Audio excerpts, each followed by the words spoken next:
bagaimana cara membedakan keris sepuh dan keris baru atau yang disebut kamardika. Korosi pusaka sepuh dengan korosi yang memang sengaja dibuat akan berbeda.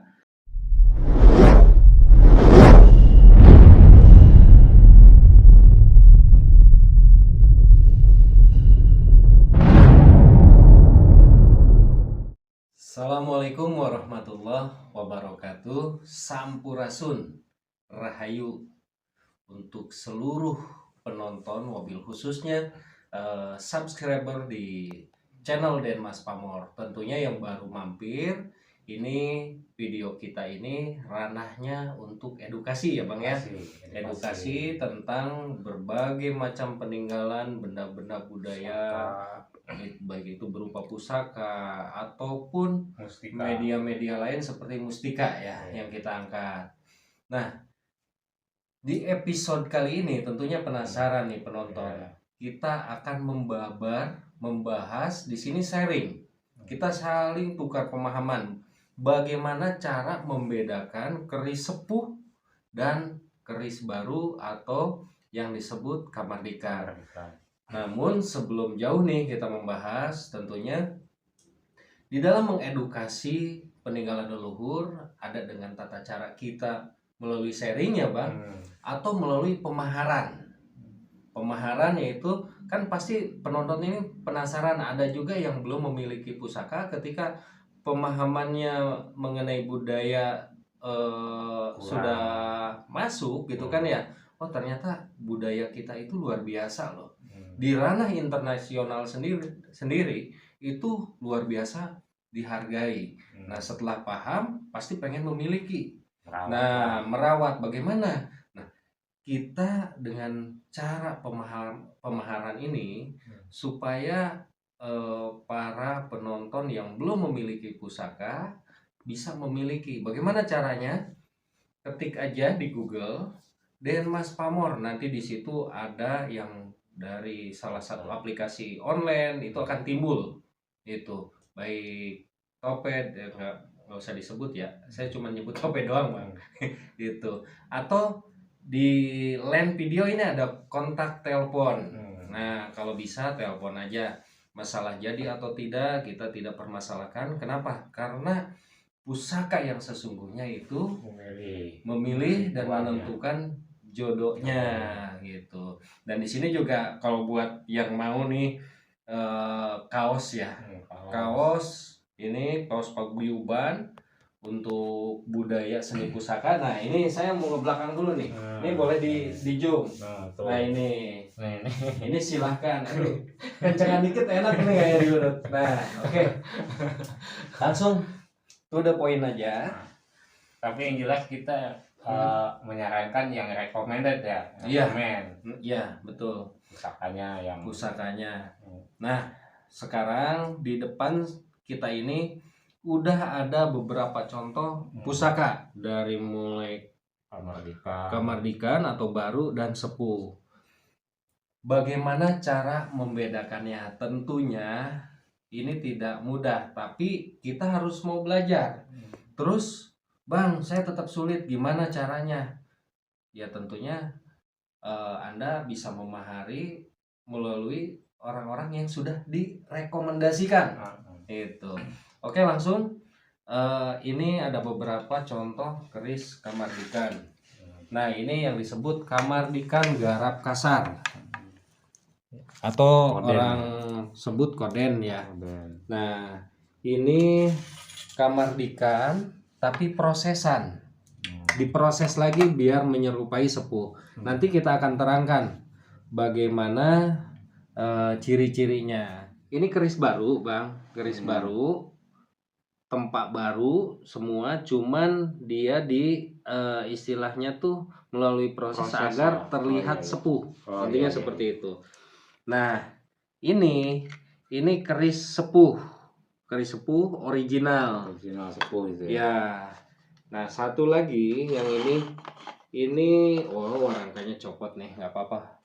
Ini garap yang lumayan halus ya, garap halus. Kamardika tapi garap halus ya. Garap halus. Nah Ini juga sama. Ini kamardikan tetapi menyerupai sepuh. Oke, langsung aja. Hal yang pertama yang mesti kita pahami adalah gradasi yang ada atau terdapat di bilah. Karena korosi pusaka sepuh dengan korosi yang memang sengaja dibuat akan berbeda. Contoh, boleh kameramen sedikit maju. Nah, ini contoh. Di sini terlihat dari sisi garap saja udah nampak bahwa pusaka ini, maaf keris ini karena ini bukan pusaka ya, itu koden untuk souvenir. Nah, ini sudah terlihat dari sisi garap bahwa ini keris kamardikan, dan kalau diraba ini kasar.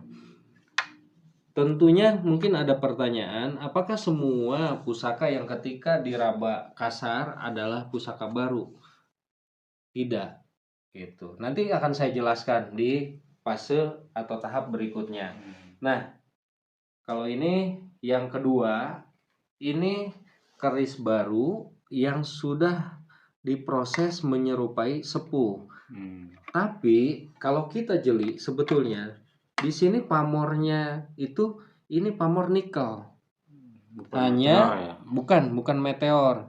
Hanya melalui teknik tertentu sehingga dibuat gradasi dan warangannya dituakan supaya ini terlihat bahwa meteor ini sedikit mendeling gitu. Padahal ini baru. Nah, yang kedua, biasanya pemerhati pusaka itu melihat dari sisi peksinya ya. Peksi. Nah, peksi yang ini coba kita buka, ini agak sulit ya. Yang ini. Nah, ini keris kamardikan nih. Keris kamardikan. Dia kalau kita lihat di sini itu masih utuh banget, Bang. Masih utuh. Nah, ini peksinya masih utuh dan tempat lipatnya pun jelas banget. Yang ini dibuat diproses agar terlihat gradasi seolah-olah sepuh, Bang. Lagi-lagi setelah kita memahami material tempat lipat di setiap era, itu akan bisa membedakan. Nah, ini nampak bahwa ini adalah prosesan, Bang. Prosesan. Nah, yang ketiga, ini keris sepuh era Mojopahit nih ya. Keris brojol dengan pamor keleng. Nah, di sini gradasinya natural. Ini mengalami satu korosi mungkin karena proses alami ya. Proses alam, dan tentunya di perawatan setiap orang kan beda-beda ya. Ada orang yang memahami sisi pusaka itu hanya sebuah isoteri tanpa memahami sisi tata cara merawat pusaka gitu. Namun kalau kita lihat di sini sisi bilah pusaka sepuh pasti semua mengalami gradasi korosi. Nah, ini di zoom lebih jelas lagi. Ini ada gradasi gitu.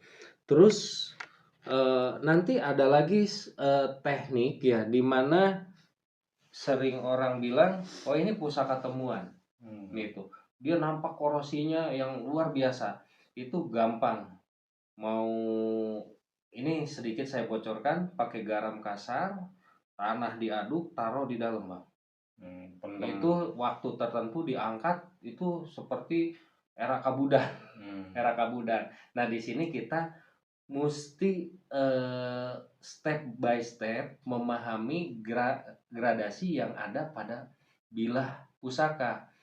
Tentunya kita gimana caranya supaya kita bisa. Hal yang pertama Anda harus punya dulu. Kan gitu. Langsung lapangan ya. Betul.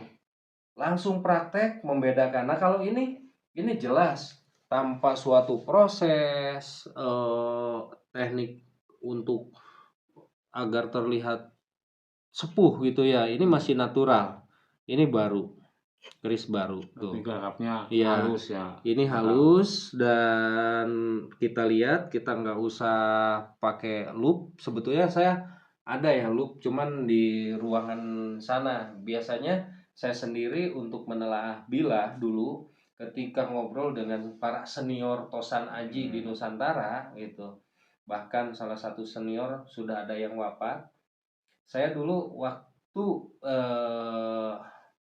sharing sebelum jauh melangkah memahami dari edukasi cara membedakan pusaka, saya tanya gimana caranya saya supaya bisa membedakan ini, era A, era B, era C, bahkan keris baru. Beliau jawabnya simpel. Anda harus punya dulu. Yang kedua, Anda harus bisa ngupas. Arti ngupas itu kan dulu saya dituntut untuk bisa mewarang kalau dulu. Jadi kita melalui proses memutih bilah, membedakan teknik tempat lipat di setiap era. Contoh era O, era Mojopahit itu ciri yang paling khasnya itu gandiknya itu pendek. Terus ininya ngebulet itu, tempatnya mateng seperti itu, dan bantingannya ringan sekali. Betul. Nah, kadang ada juga tangguh, misalnya Mojo Pajajaran. Kenapa seperti itu? Bisa jadi empunya dari kerajaan Pajajaran yang hijrah ke Mojopahit gitu, disunting. Akhirnya membuat suatu pusaka menggabungkan dua sisi kerajaan. Makanya sering ada, oh ini Tangguh Tus loh. Istilahnya di era ini gitu. Nah, ada juga era, oh ini Mataram misalnya Madiun, oh teknik Mataram Madiun ternyata seperti ini. Oh, Tuban, ada Tuban Pajajaran, ada Tuban Mataram, karena Tuban itu panjang kan era kerajaannya gitu. Jadi saran saya untuk para pemula tentunya karena sering juga, bukan sering, kemarin kita rame juga di komunitas pusaka ya. Ada orang, Bang, saya padahal memahari pusaka ini dari seseorang yang udah punya nama, gitu, nama besar. Bong backgroundnya di lingkungan dia itu orang-orang yang udah terkenal, bukan suatu jaminan, mohon maaf, gitu kan ya. Makanya slogan saya dalam dunia pusaka, pahami secara ilmiah bukan dengan dongeng, kan gitu. Jadi kita berangkat dari pemahaman, jangan katanya, gitu kan ya. Setelah kita memahami, oh paling tidak kita terhindar daripada modus-modus lah, intinya gitu. Karena ya kita nggak bisa, apalagi di dunia spiritual ya, kita contoh kayak model Besi Kuning, RB, wah itu banyak banget yang modus gitu kan ya. Makanya kita sering ngadain edukasi gitu. Ya mudah-mudahan edukasi ini bermanfaat. Tentunya subscribe, like, dan di-share supaya ini bisa jadi wawasan untuk semua.